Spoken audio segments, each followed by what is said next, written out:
ṣe kó má bàa kábàámọ̀ ọ̀rọ̀ ìgbéyàwó ohun ẹlẹgẹ́ ló jẹ́.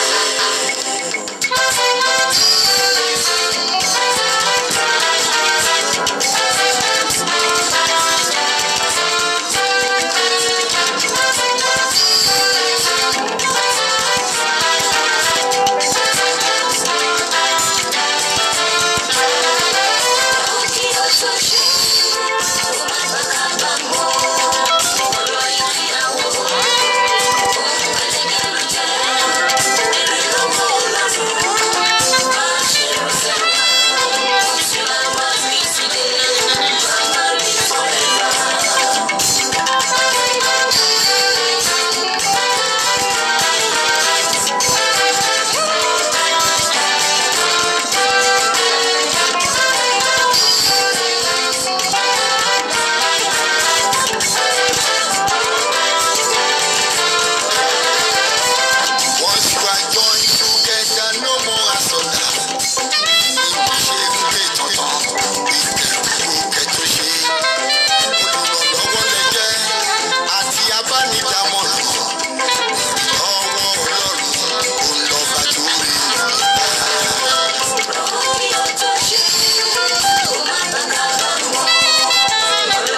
Olúwa ń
Ó ṣé Jésù tẹ́ fìfẹ́ ńlá dá mi sí.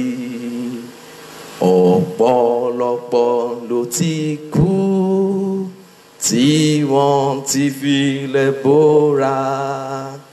Òun Olúwa nánú rẹ̀ tó fìfẹ́ ńlá dá mi sí. Ògo ìyìn ọlá ló yẹ ọ́ Mèsáyà. Ẹ ṣé o, ẹ ṣé Jésù tẹ́ fìfẹ́ ńlá dá mi sí. Ọ̀pọ̀lọpọ̀ ló ti kú tí wọ́n ti filẹ̀ bóra. Òun Olúwa nánú rẹ̀ tó fìfẹ́ ńlá dá mi sí. Ògo ìyìn ọlá ló yẹ ọ́ Mèsáyà. Èmi erùpẹ̀ lásán tó ṣe lénìyàn. Ènìyàn lásán tó ṣe lógo. Mi ò jọra mi lójú, mo fọpẹ́ fún ọ. Ṣé mi náà rè Olúwa, èmi náà rè Olúwa, èmi náà rè Ọlọ́run, èmi náà rè Olúwa, èmi náà rè Olúwa. Èmi erùpẹ̀ lásán tó ṣe lénìyàn. Ènìyàn ilẹ̀ lásán tó wá ṣe lógo. Mi ò jọra mi lójú, mo fọpẹ́ fún ọ. Èmi náà rè Olúwa, títí láéláé lọ́pẹ́ mi lọ́dọ̀ rẹ. Títí láéláé lọ́pẹ́ mi lọ́dọ̀ rẹ. Títí láéláé lọ́pẹ́ mi lọ́dọ̀ rẹ. Lọ́pẹ́ mi lọ́dọ̀ rẹ. Lọ́pẹ́ mi lọ́dọ̀ rẹ. Lọ́pẹ́ mi lọ́dọ̀ rẹ. Àmín. Ògo ni fún Jésù lókè ọ̀run. Ògo ni fún títóbi agbára rẹ̀. Ògo ni fún iṣẹ́ ìyanu rẹ̀. Ògo ni fún gbogbo ọlá àti ipá àti agbára àti ohun gbogbo tí Ọlọ́run ṣe àti ohun tí a rí àti èyí tí a kò rí. A gbé ògo Ọlọ́run ga nítorí tó dá wa sí, tó tún jẹ́ ká di àkókò yìí. Ògo ni fún orúkọ rẹ̀ lókè ọ̀run. Ọmọ Ọlọ́run ṣáàbà mi máa dúpẹ́ lọ́wọ́ Ọlọ́run. Ẹ jẹ́ ká jùmọ̀ máa yin Ọlọ́run. Ẹ jẹ́ ká jùmọ̀ gbé ògo Ọlọ́run ga. Àánú ló mú wa di àkókò yìí. Àánú ló gbé wa ró.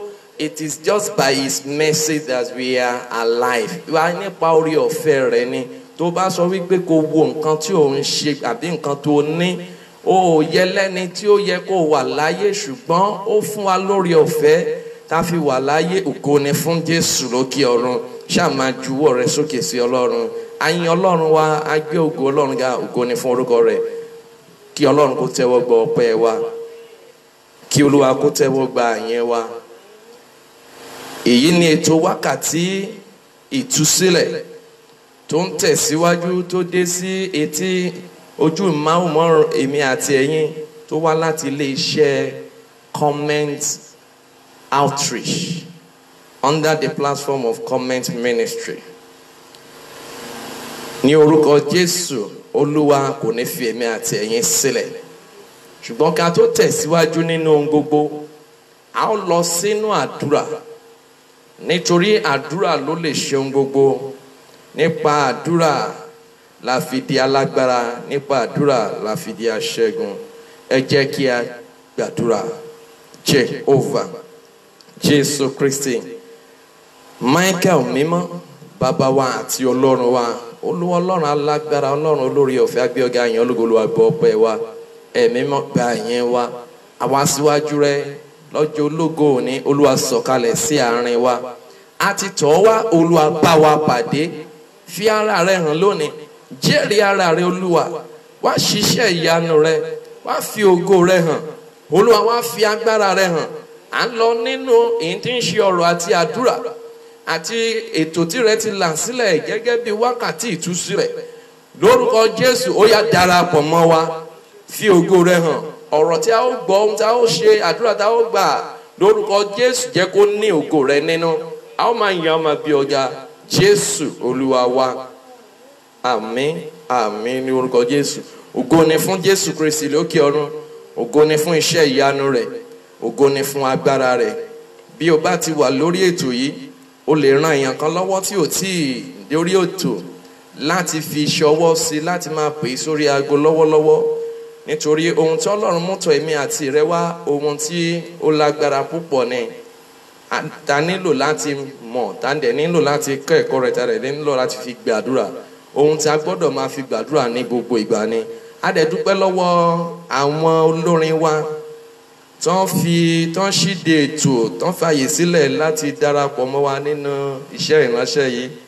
Àwọn Daddy Praise Ambassador Evangelist Ṣóyẹmí nínú album tó jáde tí a pè ní Àyànmọ́, kì í ṣe Ayọ̀mídé o, Àyànmọ́ Destiny, Àyànmọ́ òun ni. Lórúkọ Jésù, Olúwa á wà pẹ̀lú èmi àtẹ̀yin, Olúwa polongo wa. Ẹsẹ̀ Bíbélì tí a ó kà fún èyí tí ń ṣe wákàtí yìí, a mú nínú ìwé Jẹ́nẹ́sísì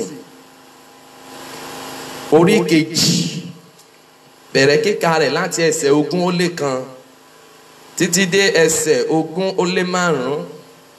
Jẹ́nẹ́sísì orí 2, bẹ̀rẹ̀ kíkà rẹ̀ láti ẹsẹ̀ 21 títí dé ẹsẹ̀ 25 tí ó kà báyìí. Olúwa Ọlọ́run sì mú orun ìjìká kùn Ádámù, ó sì sùn, ó sì yọ ọ̀kan nínú egungun ìhà rẹ̀, ó sì fi ẹran dípò rẹ̀.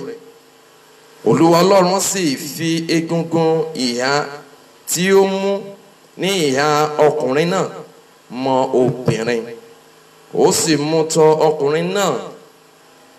Ádámù sì wí pé, èyí yìí ni egungun nínú egungun mi àti ẹran ara nínú ẹran ara mi. Obìnrin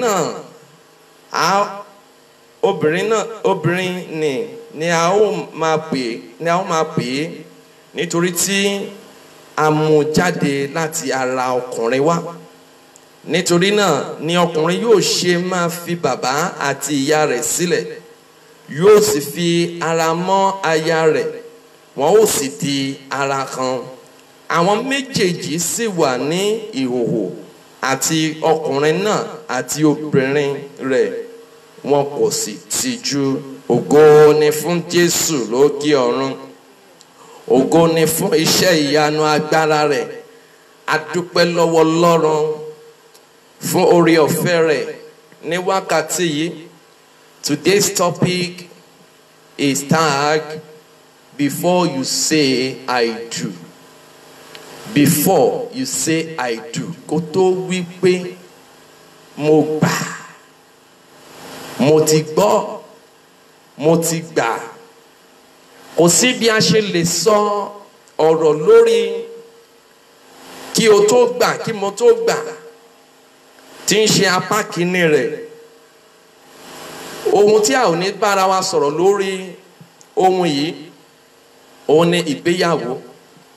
There is no how we are going to talk about before I say I do without us talking about marriage and relationship.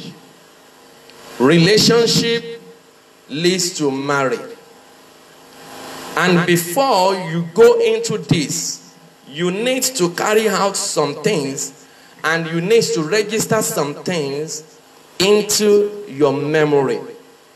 Nítorí, first and foremost, if I may ask you, or if you may ask yourself a question, bí a bá bira wa léèrè, and the question goes thus, that, which type, irú ọkùnrin wo ni mo fẹ́ fẹ́ ló fẹ́ fẹ́? Gbogbo ènìyàn máa sọ wípé, ẹni tí ó wù mí láti fẹ́, pàápàá jùlọ àwọn obìnrin, someone that is caring, that has the fear of God, that is lovely, tí ó jẹ́ wípé ó wà faithful partner, ẹni tó jẹ́ wípé ó máa ń gbàdúrà, ó jẹ́ aládùúrà, ẹni tó jẹ́ wípé nínú gbogbo kì í ṣe oníjàgídíjàgan, kì í ṣe ẹni tó ń bínú. These are the types of questions that we normally ask ourselves, or that we usually debate on. But you need to realize this and understand this particular notion. And what is that number one thing that I want you to understand? That you as a person, you are a special being of God that God created for a purpose. And the purpose of God for your life, you need to understand the purpose of God for your life before you take or embark into any decision. And what are the decisions that you want to embark on? And we are talking about before you say, or before I say I do. That is, underline the statement is acceptance. Before you accept the concept of going into the relationship, you need to understand this at the back of your mind, that you are a special being of God. You are wonderfully and preciously created by God. You need to register that into your memory. You must not allow the freak of a man to deceive you. So, one of those things that I want you to know is this. Your heart is precious to God. So, guide it. You need to guide your heart, because your heart is precious to God.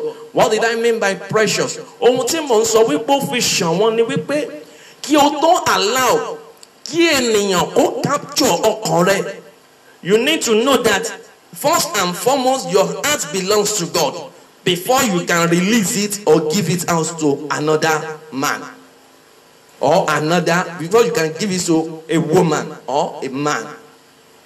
When you understand that, after that, you need to know wípé ohun ìbáṣepọ̀ rẹ láàrin àti Ọlọ́run, ìwọ àti Ọlọ́run, ó gbọ́dọ̀ jẹ́ ohun tó dúró, tó jẹ́ wípé kò gbọ́dọ̀ yẹsẹ̀.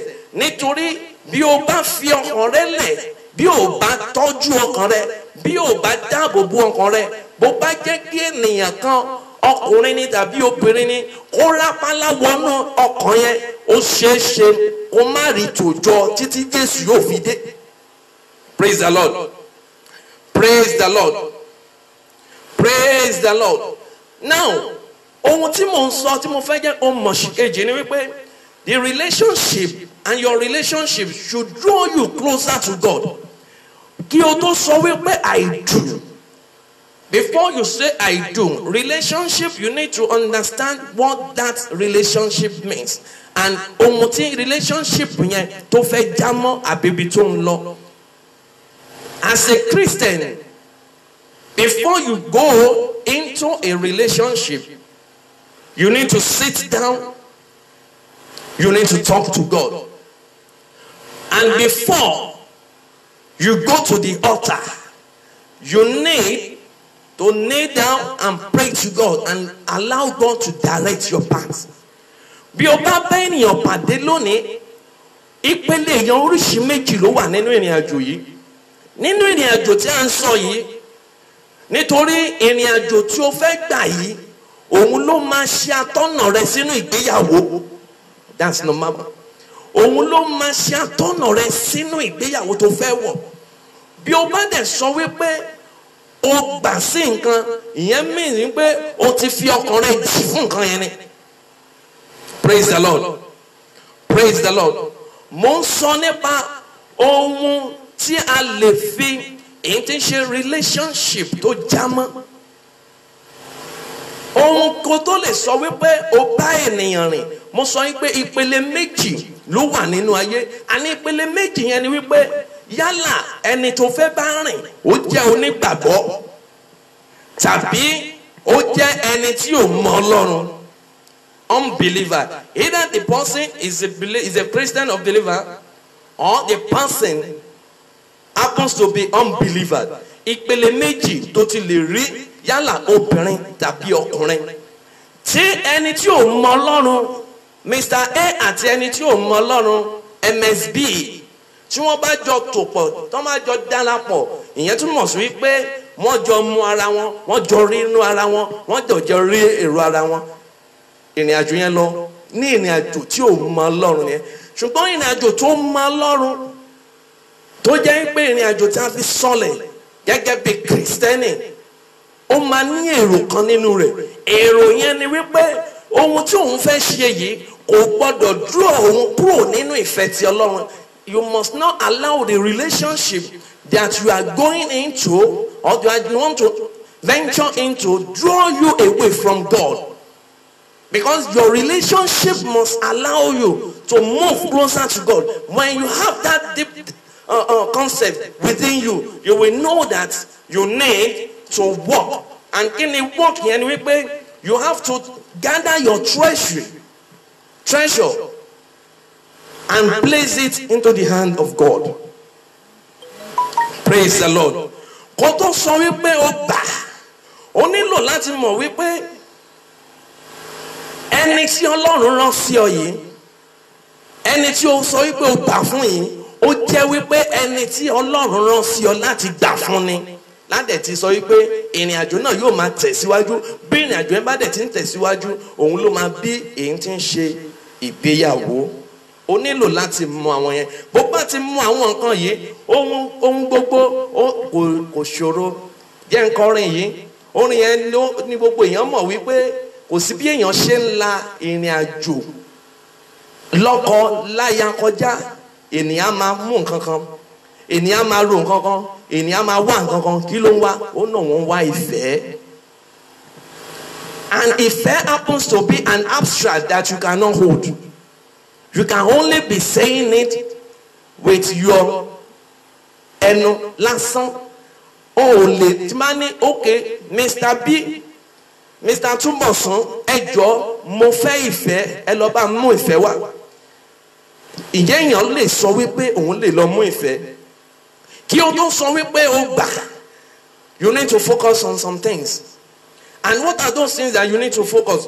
You really need to understand that relationship that you want to go into. And the relationship, as you are going into it, you know that that relationship wants to lead to something. And that thing is marriage.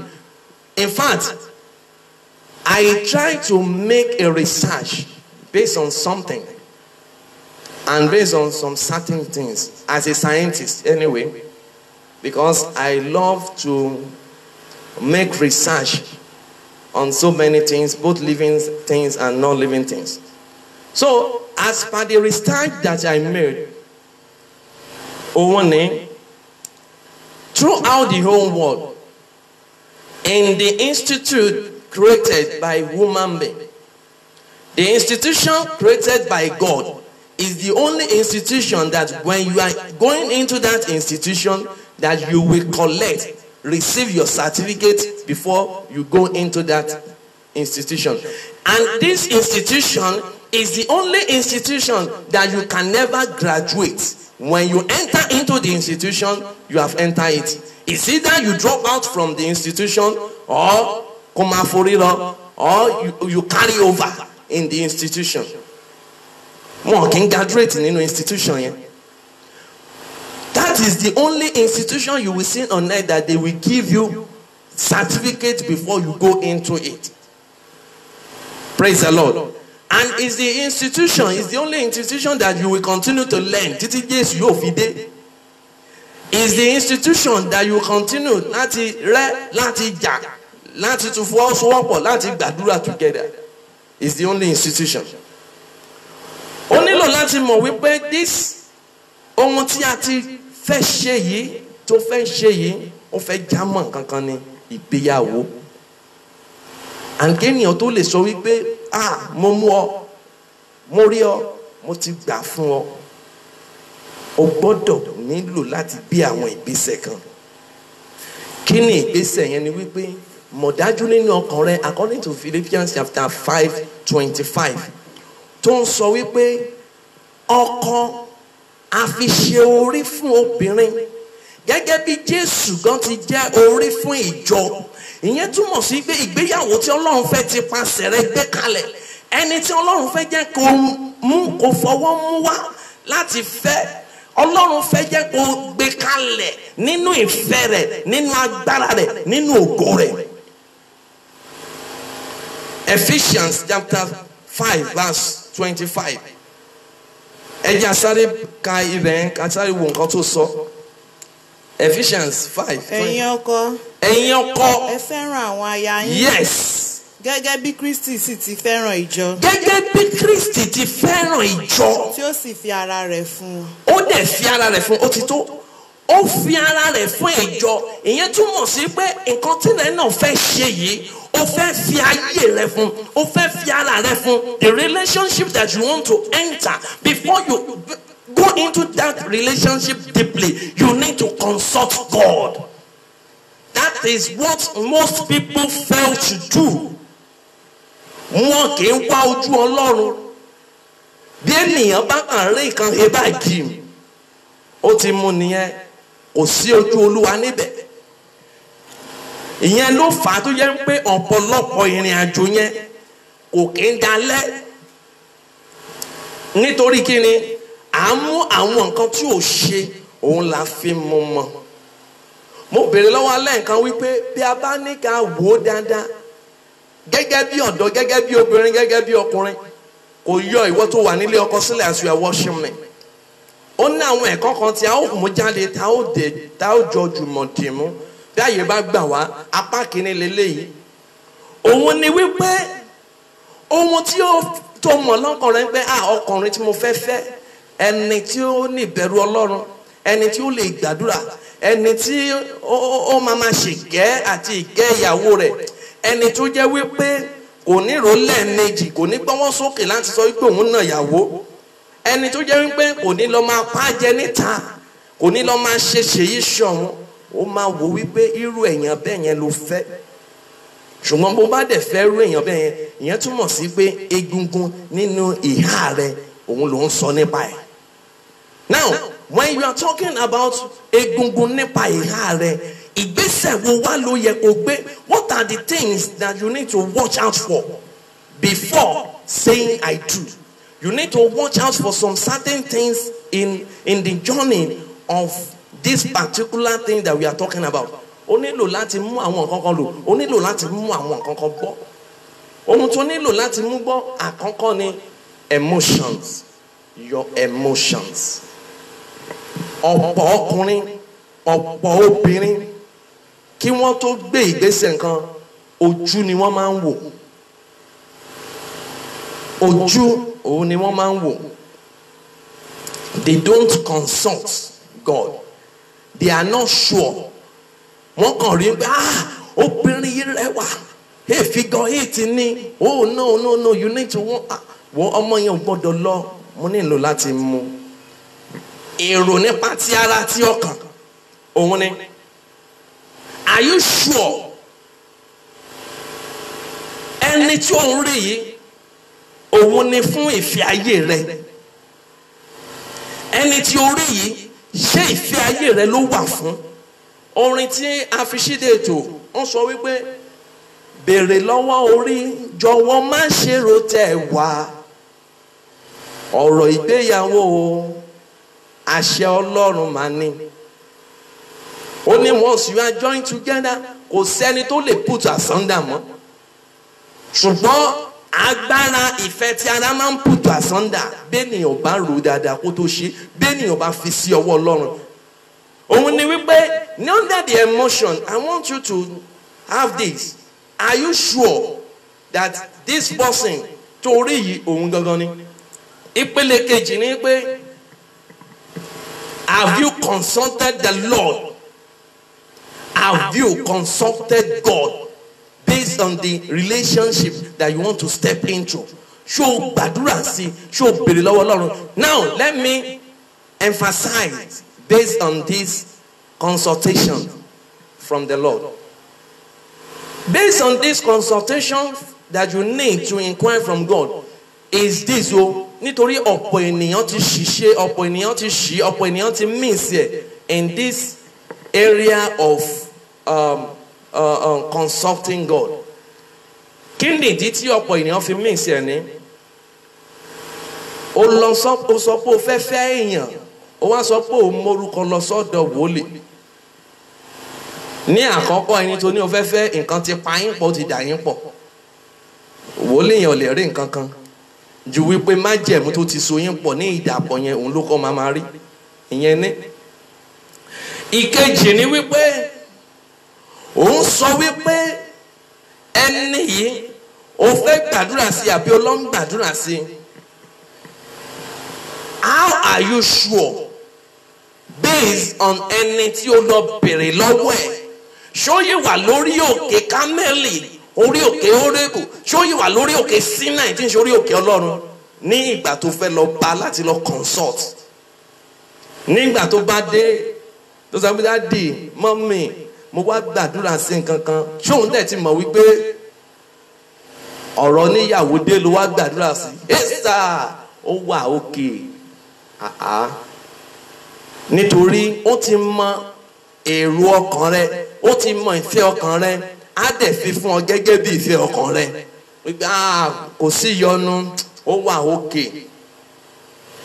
But ohun tí o gbọ́dọ̀ ṣe tí àwọn ènìyàn ti máa ń pàdánù ẹ̀ lọ́pọ̀ ìgbà ni wípé wọ́n fail láti ní personal conviction from God.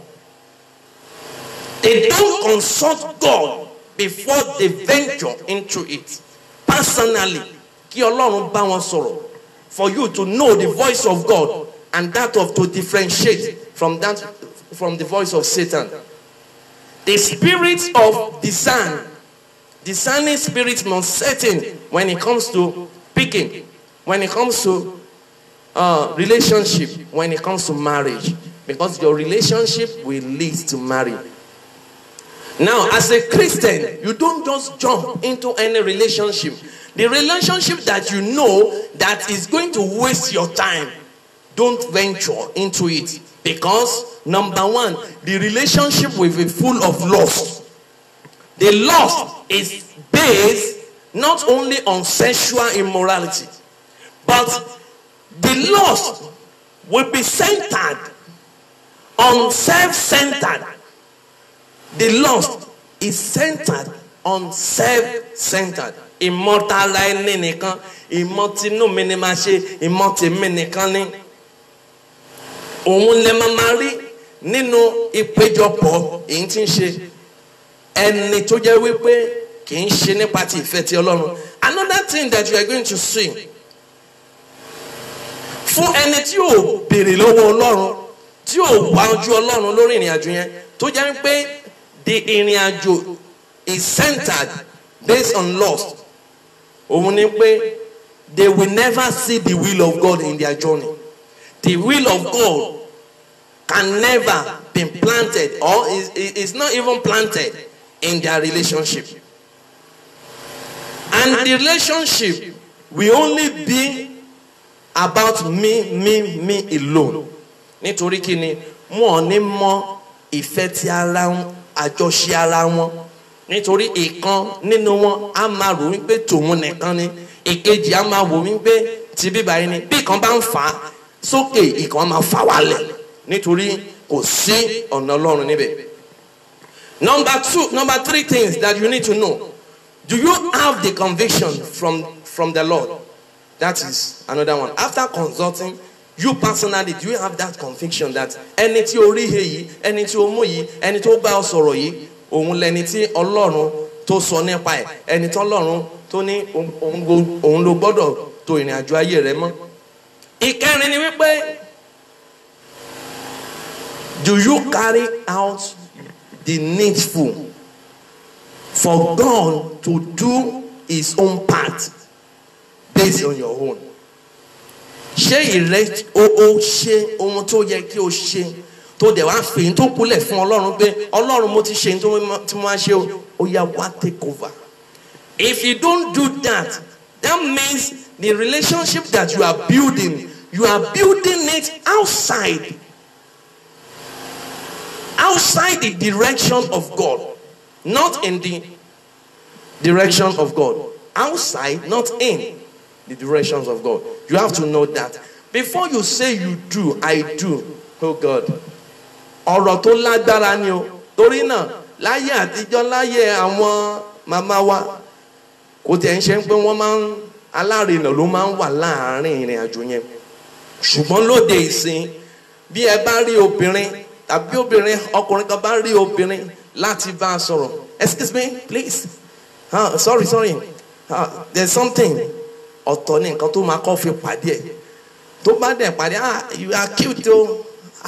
I love the way you are. Oh, never mind. Can I get your number? Another, if tó ti máa kọ́ bẹ̀rẹ̀, can I have your number? From number, adi wípé, and I like you. You are beautiful. Ẹ̀sà orí ahọ́n ó máa bẹ̀rẹ̀. Obìnrin ti bí náà á ti wà carried away pẹ̀lú ẹ̀sà Maradona tó ń bá sọ̀rọ̀. Kò dẹ̀ mọ̀ wípé irú èèyàn yẹn gan ó fẹ́ pàjẹ́ ni. The person wants to do it and learn and discard the remains. Lórúkọ Jésù àní the remains lórúkọ Jésù. Mo gbàdúrà wípé a ò ní the remains lórúkọ Jésù. A relationship that is not set under the platform of God, such relationship is built based on mess and long. And when the relationship is built on long and mess, the person is going to derive regrets. Mess plus wrong will give you regret. And that regret will also lead you to hurting, that you are hurt in the marriage. You are hurt in the relationship because the relationship is not of God. The relationship is not set under the canopy of God. The relationship is not in the line with the will of God. How are you building your relationship?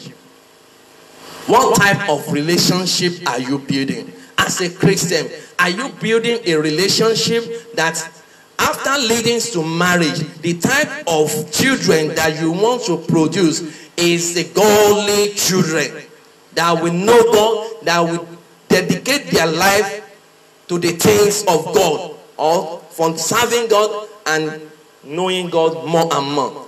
Is that the type of children that you have in mind to build, or you want to build a family that will be filled of tout?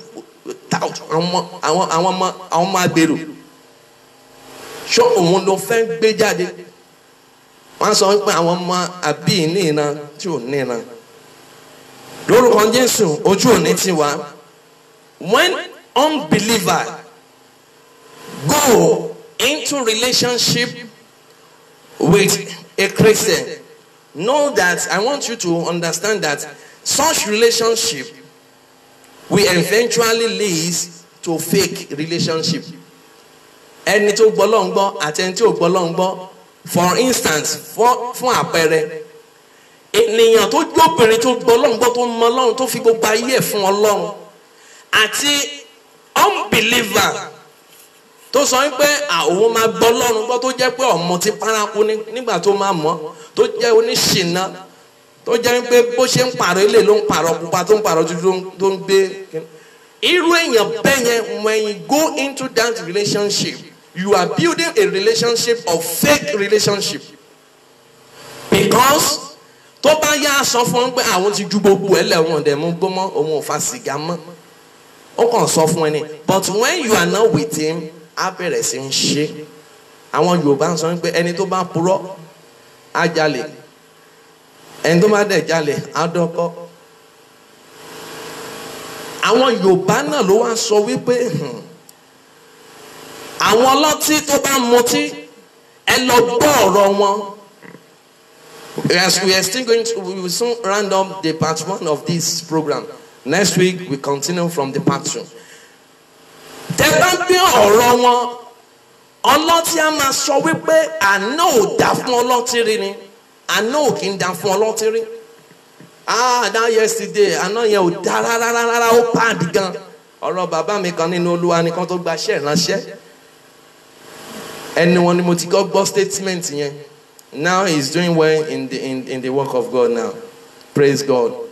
We thank God for pé Ọlọ́run jẹ́ kẹ́mi yẹn kó sọnù sínú ìgboro amúgbó. Lórúkọ Jésù ojú òní tiwa. Now, when you are building a relationship and you try to build it on lies, ó máa yí padà. Kò ní ó máa ṣe ohun tó fẹ́, irọ́ ni o. That is fake. Let's quickly open our Bible to 2 Corinthians chapter 6 from verse 14 to 15. 2 Corinthians chapter 6, 14 to 15. And let's quickly see what the Bible is talking based on unbelievers.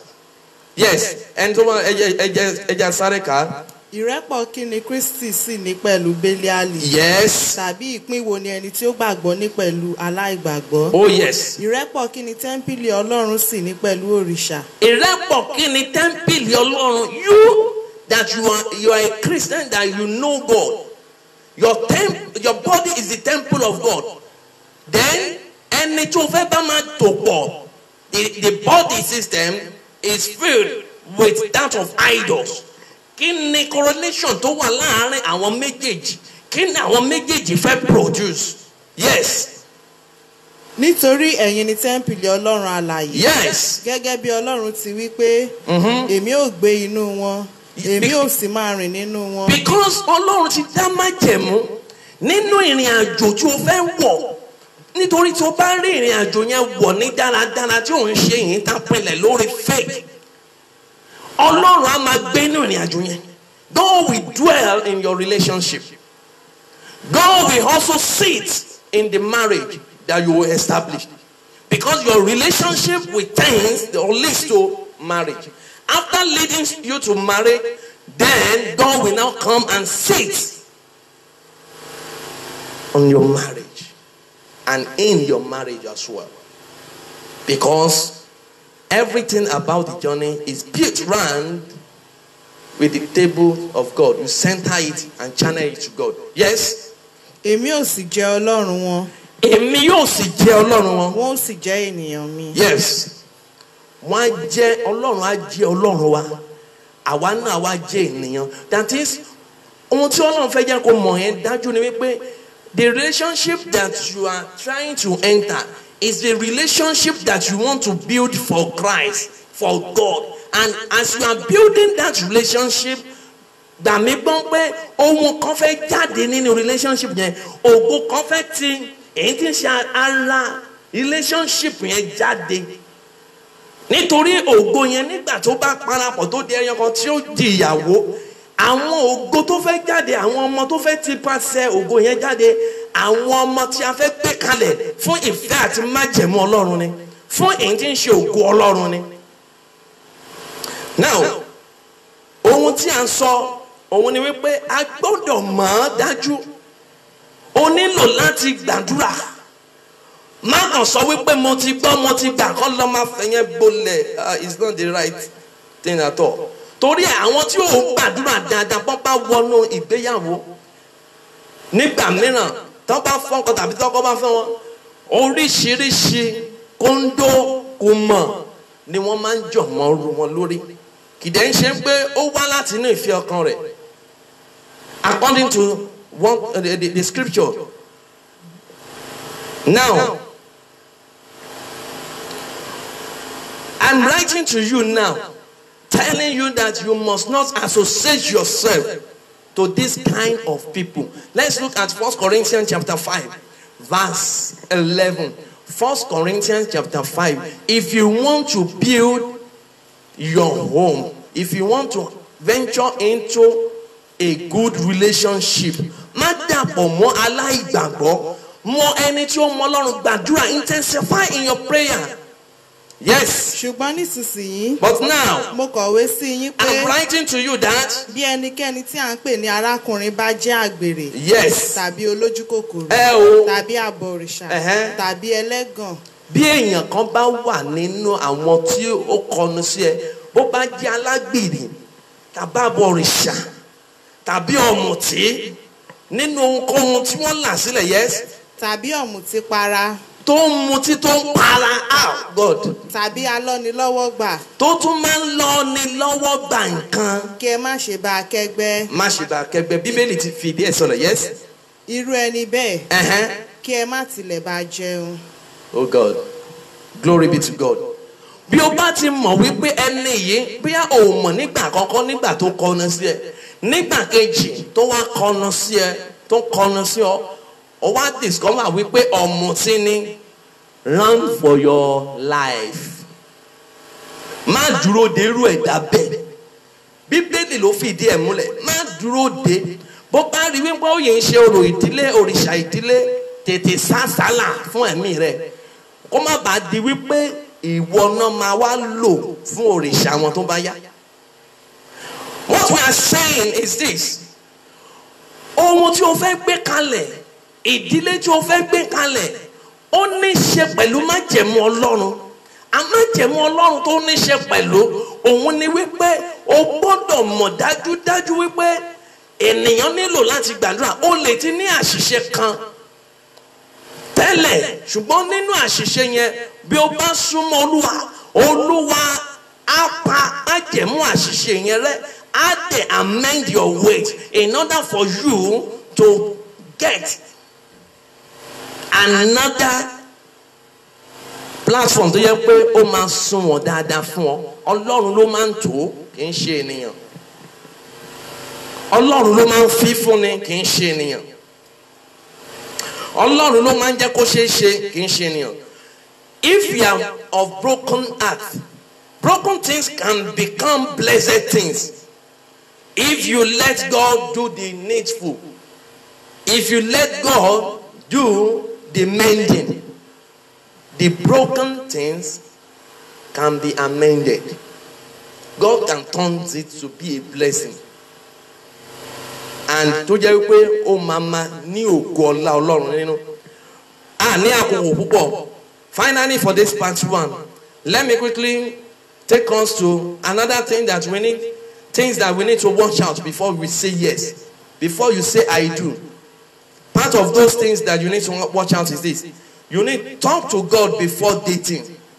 Before you equally go to that dating. Bí èèyàn pàdé ẹ ní ọ́fíìsì, àbórí ọ ní online, àbórí kìíní kan, ohun tó ti ń bá ẹ sọ̀rọ̀, kó tó máa bá ẹ sọ̀rọ̀, bá Ọlọ́run sọ̀rọ̀.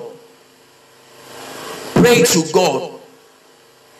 Devote time for prayers. Go into fasting and prayer, talk to God. Ọlọ́run kì í ṣọba àkà. Bí rẹ̀ ò bá rí nǹkan kan, ènìyàn kan máa wá tó máa lálàá, tó máa rí nǹkan kan sí ọ nípa nǹkan tó ìrìn tí ó rìn. Ìrìn tí ó fẹ́ rìn rádà.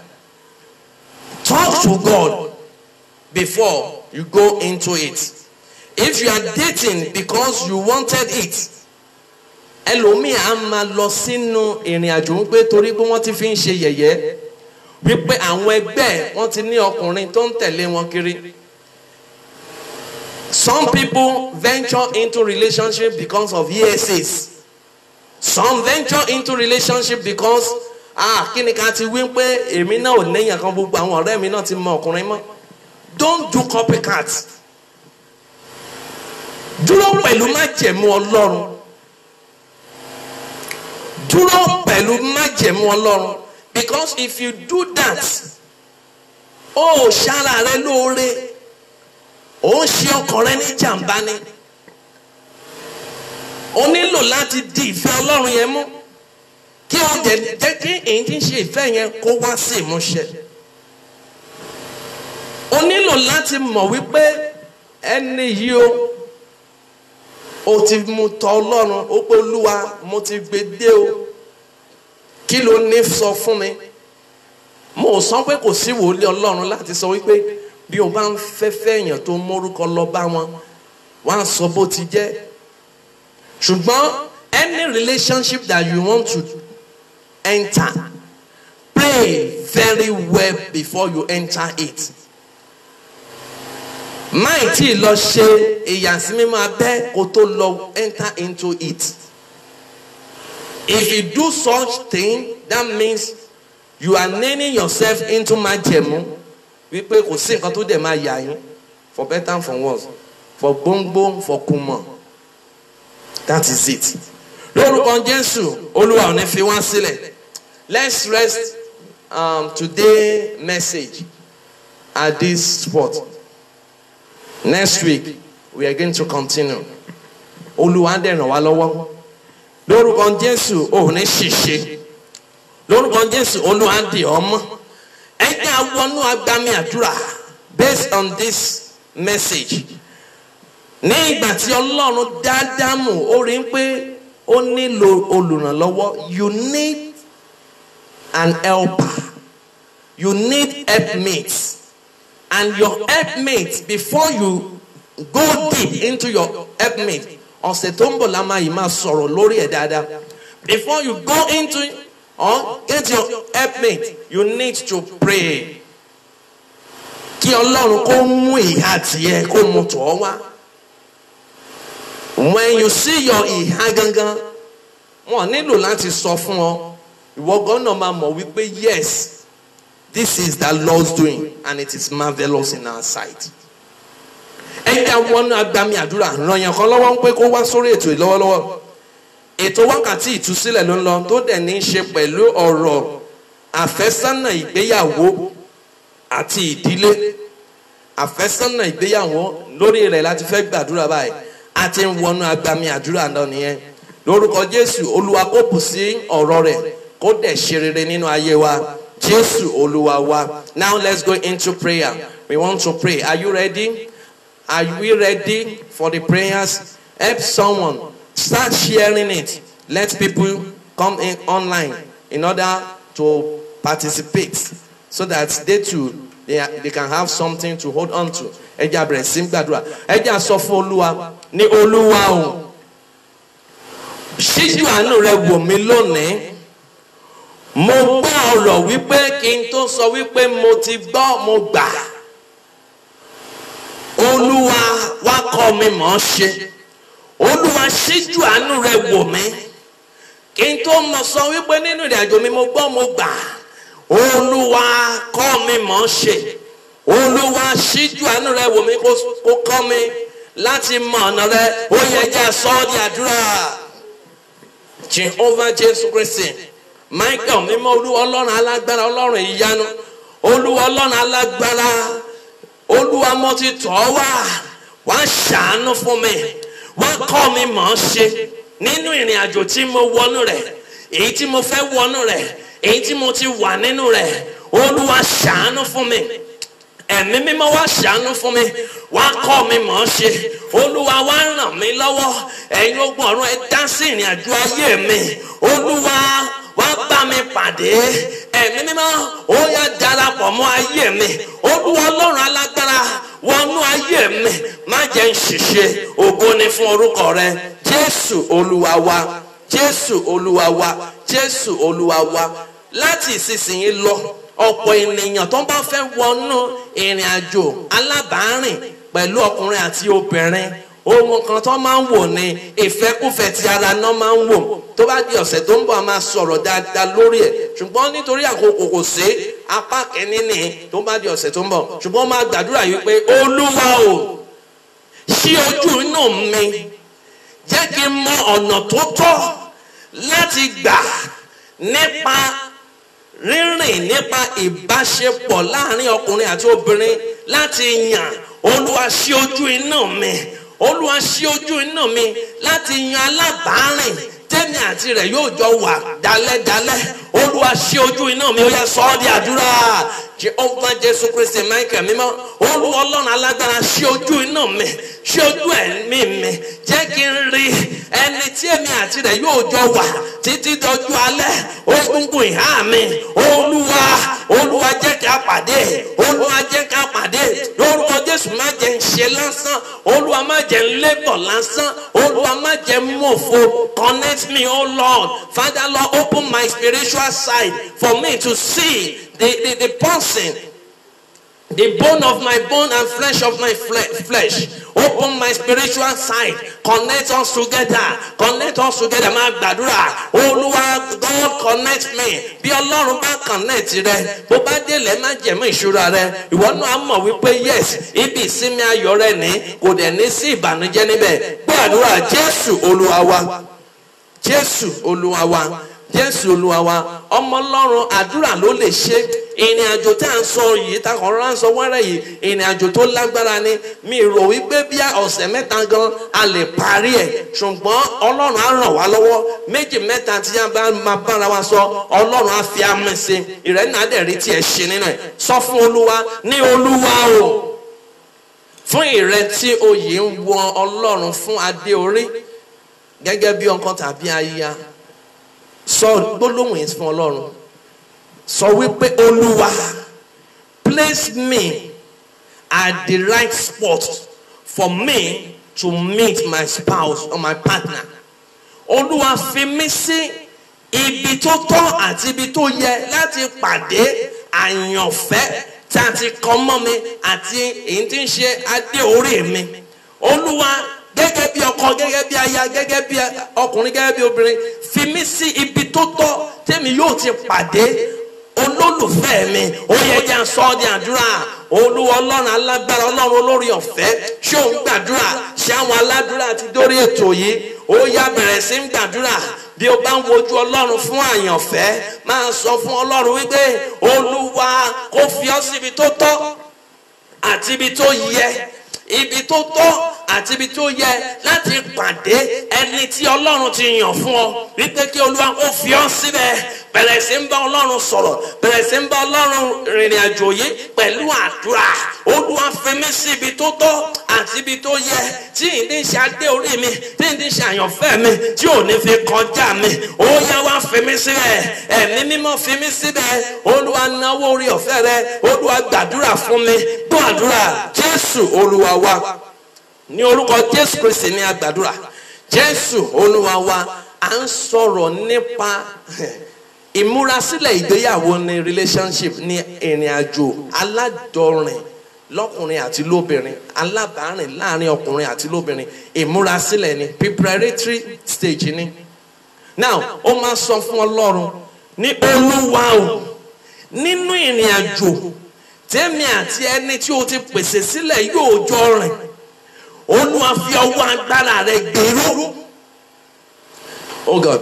Ẹni tèmi yóò bá pàdé, tí mo ti bá pàdé tàbí tí mo wà nínú ẹ̀ lọ́wọ́lọ́wọ́, Olúwa fi ọwọ́ agbára rẹ̀, ó yá fi gbé ìrìn àjò náà ró. Fi ọwọ́ agbára rẹ̀, ó yá fi dìrìn àjò náà mú. Ó yá sọ ọ́ ní àdúrà. Olúwa Ọlọ́run alágbára, Ọlọ́run ayérayé, ìrìn àjò tí mo wà nínú rẹ̀, ó yá fi ọwọ́ agbára rẹ̀ dì mú. Fi ọwọ́ agbára rẹ̀ gbèrò. Olúwa náwó orí ọ̀fẹ́ rẹ̀, Olúwa náwó àṣẹ rẹ̀. Ọlọ́run olórí ọ̀fẹ́, ó yá di májẹ̀mú ògo yìí mú fún mi. Olúwa má jẹ́ ń jábọ́. Olúwa má jẹ́ kí ògo yìí bọ́ sọnù. Olúwa gbèrò nínú agbára rẹ̀, gbèrò nínú àṣẹ rẹ̀. Ògo ni fún orúkọ rẹ̀. Dúàdúrà Jésù Olúwa wa. Jésù Olúwa wa. Jésù Olúwa wa. Ẹlòmíràn ní ìrìn àjò wípé ó fẹ́ yàn, ó fẹ́ ládé, ó fẹ́ láyànfẹ́. Ohun tó ń wò ní, ó ń wò nípa ti owó. Ó ń wo irú mọ́tò wo ló lágbájá gbé wá. Ó ń wo pé irú bàtà wo ló wọ̀. Ó ń wò wípé irú aṣọ wo ló wọ̀. Irú fìlà wo ló dé. Irú ago wo ló so mọ́wọ́. Tó bá jẹ́ ní pé ibi tí rẹ̀ yìí wà nìyẹn, you are missing it. For you not to miss it, you have to set your pace based on God. You have to establish it in the line of God. Ó sọ fún Ọlọ́run, Olúwa gbè mí, gbé ìrìn àjò mi sínú agbára ògo rẹ. Nítorí bí o bá ti wọ̀, kì í ṣe ìrìn àjò tó jẹ́ pé tó bá ti lọ dá sí èyí tí ń ṣe ìgbéyàwó. Is either you continue in the journey, you stay in the journey, or you drop out from the journey. Ọ̀kẹ́ mi gan kó sọnù sínú journey yẹn, ìpele tó lè bá lọ nìyẹn. Sọ fún Ọlọ́run, Olúwa gbè mí sínú agbára ògo rẹ. Nínú ìrìn àjò tí mo máa yàn láti máa rìn, Olúwa gbè mí, gbé èyí tí ń ṣe ìrìn àjò yìí sínú agbára ògo rẹ. Sọ ní àdúrà, Jehovah, Jésù Kristi, Olúwa Ọlọ́run alágbára, Olúwa mo kégbe pè ọ́. Inú ìrìn àjò tí mo ṣe tán láti máa rìn, tí mo ń rìn nínú rẹ̀, Olúwa gbé sínú agbára ògo rẹ. Ẹ̀mí mímọ́ gbé sínú agbára ògo rẹ. Ọlọ́run àwọn ọmọ ogun gbé sínú agbára ògo rẹ. Oníṣẹ́ ìyanu gbé sínú agbára ògo rẹ. Olúwa gbé sínú agbára ògo rẹ. Bẹ̀rẹ̀ sí ń gbàdúrà, bẹ̀rẹ̀ sí ń gbàdúrà. Ó yá máa sọ fún Ọlọ́run, Olúwa nawọ́ orí ọ̀fẹ́ rẹ. Ẹ̀mí mímọ́ nawọ́ àṣẹ rẹ. Ẹ̀mí mímọ́ dá sí ìrìn àjò mi. Bí ìrìn àjò mi sínú agbára ògo rẹ. Olúwa má ṣe fún mi sílẹ̀. Jésù Olúwa wa, in Jesus' mighty name we pray. We are going to tell God, Father Lord, locate for me my bone of my bone. Olúwa, èmi ti ní egungun ìhà mi o. Ìwọ ló máa sọ wípé bí ò bá tí ì ní ti ìhà rẹ àti ẹran ara ẹ, sọ fún Olúwa, Olúwa egungun ìhà mi ṣàwárí ẹ̀ fún mi. Egungun ìhà mi, ẹ̀mí mímọ́ ṣàwárí ẹ̀ fún mi. Egungun tí Ọlọ́run yọ lára ọkùnrin tó fi mọ obìnrin, tó dẹ̀ mú tọ́ obìnrin, tó dẹ̀ mú tọ́ ọkùnrin, wípé Olúwa ṣe tèmi náà ní àṣepé. Ó yá sọ ọ́ di àdúrà. Olúwa Ọlọ́run alágbára, mo kégbe pè ọ́. Egungun ìhà mi máa sọ fún Ọlọ́run bẹ́ẹ̀. Olúwa fi wá mi kàn. Egungun ìhà mi, ẹnu ara ìhà mi, ohun tó ń gbàdúrà lé lórí nìyẹn. Ó yá máa fi wá mi rí. Olúwa máa fi wá mi rí. Olúwa máa fi wá mi rí. Kò sẹ́ni tí Ọlọ́run ò kan adé mọ́. Kò sẹ́ni tí Ọlọ́run ò yan àyànfẹ́ mọ́. Kò sẹ́ni tí Ọlọ́run ò yan àyànfẹ́ fún. Ó yá gbogbo agbára tí ò jẹ́ kí egungun ìhà mi kó wá mi rí. Ó yá máa mọ kúrò. Ẹ̀mí mímọ́ jẹ́rìí ara rẹ̀. Jésù Olúwa wa. Sáré gbàdúrà yìí. Ó ṣeé ṣe kó máa jágbón, kó máa lágijù kọjá, kó máa torí òkè kan bọ́ sórí òkè mìíràn nítorí àyànfẹ́. Ṣùgbọ́n má gbàgbé wípé agbára kan lè wà tó ń yọ ìrìn àjò yẹn lẹ́nu. Òun ni agbára tó bá ìrìn àjò rẹ̀ dìde níbi tá a ti gbé bí ọlọ́mọ. Sọ fún Ọlọ́run, gbogbo agbára tó wà níbi tá a ti gbé bí mi lọ́mọ, tí ò fẹ́ jẹ́ ńlá dé lórí, tí ò fẹ́ jẹ́ kí n láya, tí ò fẹ́ jẹ́ kí n lọ́kọ, Olúwa bá májẹ̀mú náà jẹ́. Ó yá sọ ọ́ di àdúrà. Jehovah, Olúwa Ọlọ́run alágbára, every covenant that is following me from my father's house or from my mother's house that doesn't want me to get married, Father Lord, destroy such covenant today in the name of Jesus. Olúwa máa bà májẹ̀mú náà jẹ́. Gbogbo májẹ̀mú tí ò fẹ́ jẹ́ kó ládé lórí, gbogbo májẹ̀mú tí ò fẹ́ jẹ́ kó ní èyí tí ń ṣe ògo, gbogbo májẹ̀mú tí ò fẹ́ jẹ́ kó yọrí sókè, Olúwa máa bà á jẹ́. Ẹ̀mí mímọ́ máa gbé mi. Olúwa máa fà á tú. Olúwa náwó àṣẹ rẹ. Gbogbo májẹ̀mú má ládé lórí, má dìde, má ṣe rere. Ó yá bà májẹ̀mú náà jẹ́. Ẹ̀jẹ̀ Jésù kó bà á jẹ́. Ẹ̀jẹ̀ Jésù kó wẹ̀ dànù. Lórúkọ Jésù náwó agbára rẹ. Gbọ́ àdúrà Jésù Olúwa wa. We have less than 5 minutes to round up. Wá sọ fún Ọlọ́run, Olúwa má jẹ́ kí orí mi kó takò mí. Ẹni tó yẹ kí n bá pàdé gẹ́gẹ́ bí àyànfẹ́ mi, má jẹ́ rìnrìn rà, má jẹ́ rìnrìn àrìnù, má jẹ́ kí ìrìn tẹ̀sẹ̀ máa fi tà síra wọn. Ẹni tó ti yàn fún mi, tó ti pèsè sílẹ̀ fún mi, àdúrà tó fẹ́ gbà ni gẹ́gẹ́ bí adé mi, gẹ́gẹ́ bí àyànfẹ́ mi. Olúwa má jẹ́ ó fò mí dá, má jẹ́ n pàdánù ẹ̀. Olúwa má jẹ́ kí ohun ìrìn àrìnù, ìrìn àrìnrà tó ní jẹ́ kí n pàdé, tó ní jẹ́ ká pàdé, má jẹ́ ó ṣẹlẹ̀ sínú. Ó yá sọ ọ́ di àdúrà. Olúwa Ọlọ́run alágbára, gbogbo agbára àrìnù, gbogbo gbogbo agbára ìrìn rà tí kì í jẹ́ kí ènìyàn kó pàdé àyànfẹ́ rẹ̀, tí kì í jẹ́ kí ènìyàn kó pàdé ọkọ rẹ̀, tó máa ń jẹ́ kí ènìyàn kó rìnrìn tà sí ara wọn. Olúwa bà májẹ̀mú náà jẹ́, ẹ̀mí mímọ́ gbé májẹ̀mú náà mì. Olúwa máa gbé mi, Olúwa máa gbé mi, Olúwa máa gbé mi, Olúwa máa gbé mi. Nawọ́ àṣẹ rẹ, nawọ́ agbára rẹ, Jésù Olúwa wa. Sáré gbàdúrà yìí wípé gbogbo agbára tó máa ń forun ẹ̀ṣẹ̀ kún ni nígbà tí àyànfẹ́ èèyàn bá dé. Àyànfẹ́ lè dé ní àkókò ibi tí ó ti ní Olúwa jẹ́ pèsè mi sílẹ̀ níbi tí máa ti pàdé àyànfẹ́ mi. Sátánì lè forun ẹ̀ṣẹ̀ kún. Ó jẹ́ wípé á sùn tó yẹ pé kò ní rántí láti sọ wípé kóhun ti ẹ̀ jáde. Oore ọ̀fẹ́ tó fẹ́ mú jáde, Sátánì ti gbé nígbèkùn, ó ti dẹ̀mí ẹ̀ nígbèkùn kó má láre jáde. Wá sọ fún Ọlọ́run gbogbo oorun má ṣe rere tó lè wá ní àkókò tó yẹ kí n pàdé ẹni tó yẹ kí n fẹ́, tó yẹ kí n pàdé àyànfẹ́ ọkọ mi lórúkọ Jésù. Olúwa dáwọ́ oorun náà dúró, Olúwa bá oorun náà wí. Oorun tó máa ń lérin jìnnà, Olúwa bá wí nínú ayé mi. Ó yá sọ ọ́ di àdúrà. Jehovah Jésù Kristi máa ń kà mọ́ Olúwa Ọlọ́run alágbára. Olúwa mọ kébé pìọ́ gbogbo oorun ìdààmú, gbogbo oorun alẹ́ oore jìnnà, gbogbo oorun alẹ́ oore abá oore wí lórúkọ Jésù. Olúwa máa bá wọn wí, ẹ̀mí máa bá wọn wí. Gbogbo oorun tó máa ń bá oore wí tí ò kí ń jẹ́ kí oore kó wọlé lórúkọ Jésù. Olúwa tẹ̀rì, ẹ̀mí mímọ́ tẹ̀rì. Máa gbàdúrà yẹn, máa gbàdúrà yẹn, máa gbàdúrà yẹn dáadáa, gbàdúrà yẹn dáadáa. Nígbà tó àyànfẹ́ rẹ bá dé, yálà ọkọ tàbí aya, sí àgbègbè ibi tó wà tó yẹ kẹ́ ti pàdé, gẹ́gẹ́ bí àdúrà tó ti sọ wípé Olúwa kó pèsè rẹ níbi tó ti máa pàdé àyànfẹ́ rẹ, tó yẹ pé àkókò tó yẹ kó pàdé àyànfẹ́ rẹ ó ti wọ̀bì kan lọ. Oorun ti gbé ọ lọ kúrò níbi tó yẹ kó ti gbàgbé, tàbí ọtí ti mú ọ lọ, kò jẹ́ kó ríran ráyè láti lè jẹ́ kí ẹ wá pàdé ra. Gbogbo oorun ìdààmú tó máa ń gbọ́n oore dànù, Olúwa máa bá wí, ẹ̀mí mímọ́ máa bá wí. Nawọ́ oore ọ̀fẹ́ rẹ, Jésù Olúwa wa, Jésù Olúwa wa. Gbàdúrà yìí pé nígbà tí àyànfẹ́ àfẹ́sọ́nà rẹ bá dé, tẹ́ bá ríra yín, Olúwa jẹ́ kí n dá mọ̀, Olúwa jẹ́ kí n dá mọ̀. Nígbà tí àyànfẹ́ mi bá dé, nígbà tí àyànfẹ́ àwọn ọmọ mi bá dé, Olúwa jẹ́ kí wọ́n dára wọn mọ̀. Nígbà tí àyànfẹ́ ọkọ ọmọ mi bá dé, Olúwa jẹ́ kí wọ́n dára wọn mọ̀. Olúwa jẹ́ kí wọ́n dára wọn mọ̀. Ìrẹ́ tó ń wojú Olúwa fún adé orí, fún ọkọ, fún aya, máa bọ́ Ọlọ́run sọ wípé Olúwa nígbà tí àyànfẹ́ tó pèsè sílẹ̀, tó ti yà sọ́tọ̀ fún mi bá dé, jẹ́ ká dé ara wa mọ̀, jẹ́ ká mọ́ra wa. Ó yẹ sọ̀rọ̀ ní àdúrà.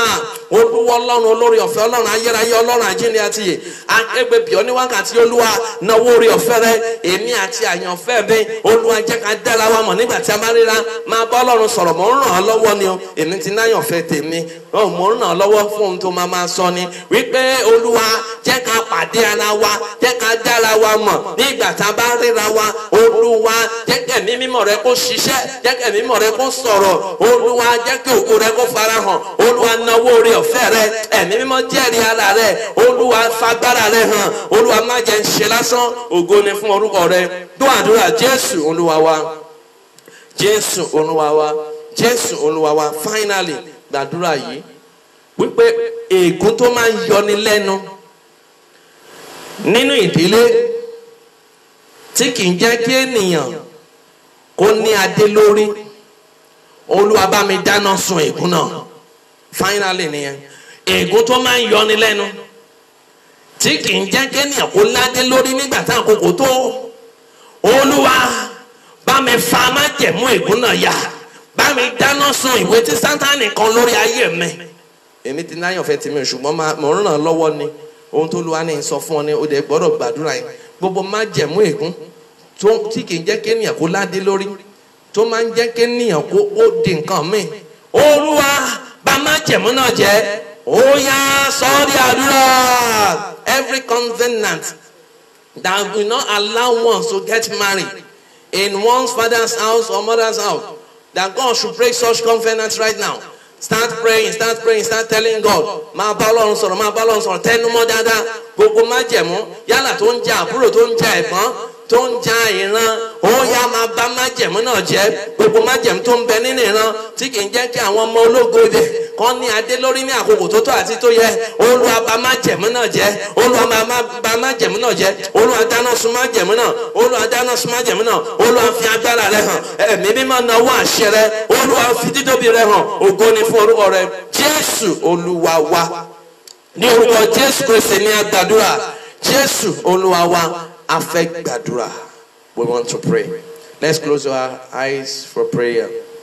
Kí n tó gbàgbé ẹ̀mí mímọ́ tó wá ń pè ká ní omi tó bá wà níbẹ̀ ó ṣeé ṣe o lè má ní omi yẹn nísìnyí tó bá di ọjọ́ Tuesday gbìyànjú kó ní omi yẹn ṣùgbọ́n Ọlọ́run máa ṣiṣẹ́ ìyanu. I want you to know that God is going to prove himself nínú ògo ayé rẹ tó jẹ́ pé ojú òde ní tì ọ́ ó dẹ̀ máa rí ìyanu Ọlọ́run ògo Olúwa farahàn ẹ jẹ́ a gbàdúrà.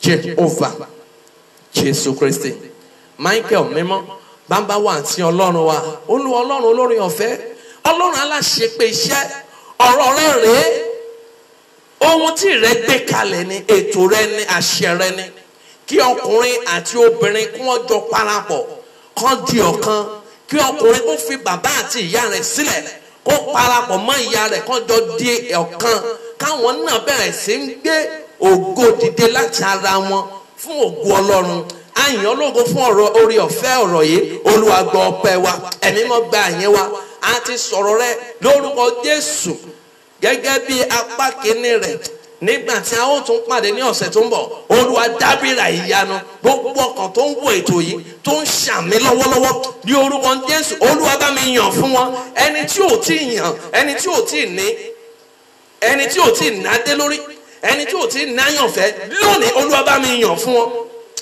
kí ọdún yìí tó parí Olúwa bá mi yàn fún wọn Olúwa wá ṣiṣẹ́ ìyanu gbogbo májẹ̀mú tó ń fi àkókò àwọn ènìyàn ṣòfò dànù tí ò jẹ́ kí wọ́n ní adé ní àkókò tó tó àti tó yẹ Olúwa bà májẹ̀mú náà jẹ́ Olúwa gbé májẹ̀mú náà dè fi agbára rẹ̀ hàn rìn nínú ayé wa àyànmọ́ orí kankan Olúwa tún ṣe lónìí a ó máa yàn á máa bí ọ̀gá Jésù Olúwa wa jẹ́ kí ó fẹ́ Jésù Kristi Olúwa wa ìfẹ́ mímọ́ ti bàbá ìdàpọ̀tì àwọn ènìyàn mímọ́ kó sọ̀kalẹ̀ kó balẹ̀ wa Olúwa kó ràn wá lọ́wọ́ Olúwa kó mẹ́sẹ̀ wa ẹ̀mí mímọ́ kó ṣiṣẹ́ ìyanu ní orúkọ Jésù Olúwa máa bá wa lọ ẹ̀mí mímọ́ máa ṣe fi wá sílẹ̀ fi agbára rẹ hàn fi ògo ńlá rẹ hàn ògo ni fún orúkọ rẹ a ó máa yan ọmọ bí ọ̀gá Jésù Kristi Olúwa wa àmín àmín àmín lórúkọ Jésù ó fẹ́ kí hallelujah ọmọ Ọlọ́run and that's your hallelujah jẹ́ kó pariwo dáadáa nítorí hallelujah testimony ni hallelujah ògo ńlá ni hallelujah ìyanu ńlá ni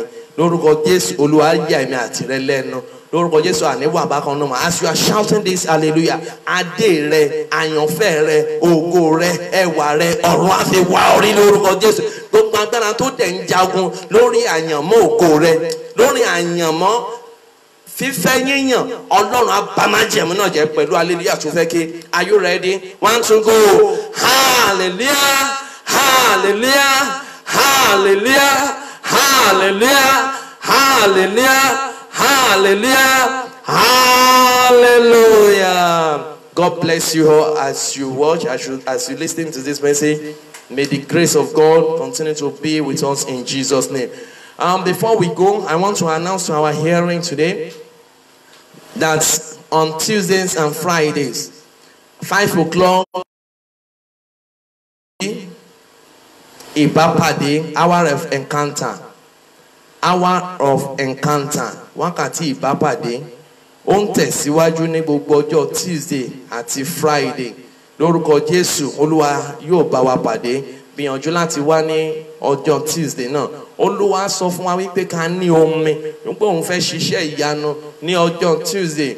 Fún ìrẹ tó gbàgbọ́, gbìyànjú kó ní omi rẹ ní ọjọ́ Tuesday. A ó fi gbàdúrà ìṣẹ̀lẹ̀ ìyanu á dẹ̀ ṣẹlẹ̀ ojú òní tì wá a ó sì rí ògo Ọlọ́run.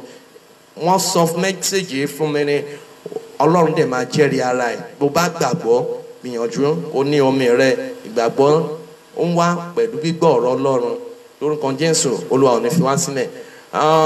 Iléeṣẹ́ ìránṣẹ́ tí ọ̀rọ̀ ti jáde ní iléeṣẹ́ Comment Outreach tó wà ní abẹ́ ẹ̀ka Comment Ministry tí Olúwa fi ọwọ́ agbára ìgbékalẹ̀ gbọ́wọ́ ìránṣẹ́ rẹ̀ wọlé ajínrere Adékọ̀yà ìgbàgbọ́ Yẹmí Adéyẹmí Paul tí gbogbo àwọn èèyàn mọ̀ sí ọmọọba aláṣẹ àbí ọmọ aláṣẹ ní orúkọ Jésù Olúwa yóò sọ èmi àti rẹ di apàṣẹ lórúkọ Jésù ọ̀pá àṣẹ wa kò dẹ̀ ní bọ́ sọnù ojú ò ní tì wá lórúkọ Jésù bá ṣe ń dágbére lórí ètò yìí àní dágbére fún ikú kòrónà kò ní gbẹ̀mí wa kòrónà ò ní gbẹ̀mí wa àlàáfíà tá a fi ètò yìí sílẹ̀ láwọn fi pàdé ara wa lórúkọ Jésù Olúwa dúró tì wá Echo Prince of Peace.